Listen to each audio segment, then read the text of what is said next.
நாமக்கல் அருகே பெண்களை இழிவுபடுத்தி சமூக வலைதளத்தில் வீடியோ வெளியிட்ட இளைஞரை போலீசார் கைது செய்தனர். போலீசாரிடமிருந்து தப்பியோடிய போது அடிபட்டதை சாதகமாக பயன்படுத்தி போலீசார் தாக்கியதாக வீடியோ வெளியிட்டதால் பரபரப்பு ஏற்பட்டது. நாமக்கல் மாவட்டம் வெப்படை அருகே நெட்டவேளாம்பாளையத்தைச் சேர்ந்த வினோத் என்பவர் அதே பகுதியில் கலப்பு திருமணம் செய்த பெண்களை இழிவுபடுத்தியும் கொலை மிரட்டல் விடுத்தும் சமூக வலைதளங்களில் காணொலி வெளியிட்டதாக பாதிக்கப்பட்ட பெண்கள் புகார் அளித்தனர். புகாரின் பேரில் வினோத்தை விசாரணைக்காக அழைத்து வர போலீசார் சென்றபோது வினோத் தப்பி ஓடினார்.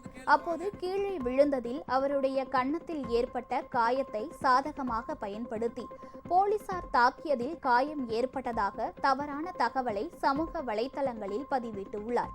பின்னர் வினோத்திடம் போலீசார் விசாரணை நடத்தி வழக்கு பதிவு செய்து சிறையில் அடைத்தனர்.